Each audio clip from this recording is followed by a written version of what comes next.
Cad Bane is on a mission to unlock a holocron. We watched Cargo of Doom for our Clone Wars Chronological Rewatch, so now it's time to break it all down. By the start of the episode, Cad Bane has stolen a holocron from the Jedi archives, and he's captured Jedi Master Bola Rapal, who held a memory crystal containing the list of Force-sensitive children in the galaxy. Anakin and Ahsoka board Bane's ship in a foolhardy plan and barely make it out alive. They are unable to recover the crystal, the holocron, or Cad Bane. The theme of this episode is overconfidence is the most dangerous form of carelessness, and I think that is illustrated in pretty much every major character in this episode. Yeah, several different times.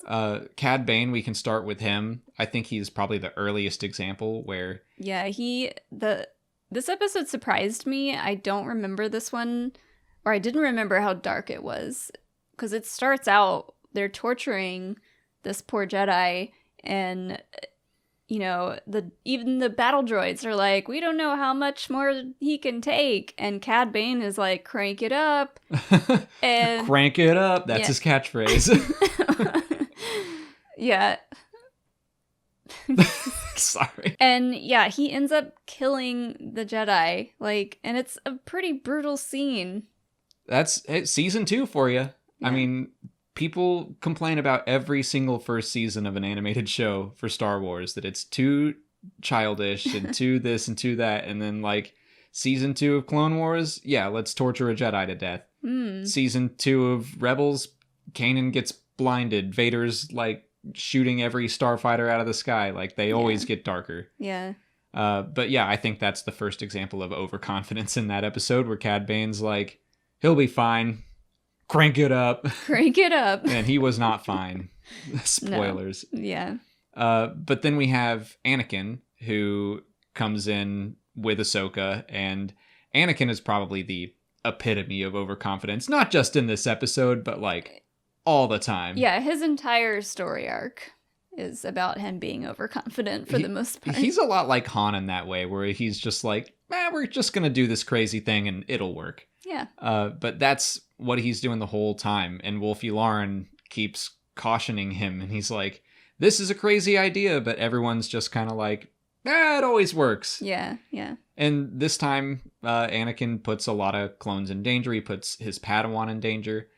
Not to spoil a whole lot, but Master and Apprentice, something similar happens in there. It's very much about, obviously, Masters and Padawans and how they work together. But Anakin, I would say, puts Ahsoka in danger, and then, she's overconfident as well. Yeah, she thinks she can take on Cad Bane, and he kind of gets her locked into that airlock space and, threatens to put her out into space if Anakin doesn't open the holocron. Mm-hmm. And I think all that comes down to Anakin. That was all his responsibility. So because of his foolhardy actions, he winds up giving the list to Cad Bane. Mm-hmm.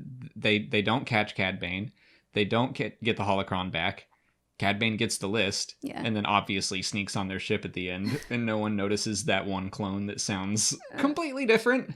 Well, even at the end, as they're getting on the ship to get away, we see it again in Ahsoka. Ahsoka's like, did you get him? And Anakin says no, and she almost goes back out to get the holocron, right? Yeah, to go after him and the holocron. So, but I think that for the most part, Ahsoka and Anakin kind of swap places from the previous episode, Holocron Heist, where last week we were wondering, does Ahsoka learn that lesson? It doesn't seem like she learned anything or got to use that knowledge in that episode. And we were like, does it come back later in the arc?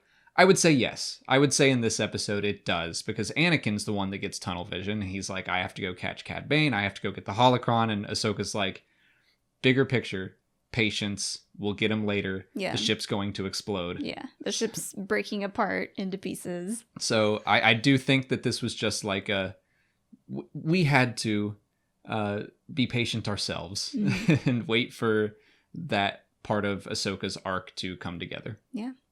Before wrapping up, let's go over some of the random pieces of trivia from the episode. Clone Trooper Denal makes his return after his first appearance in Duel of the Droids.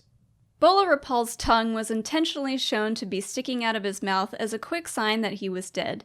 That's something that Star Wars tends to do with other characters in every era.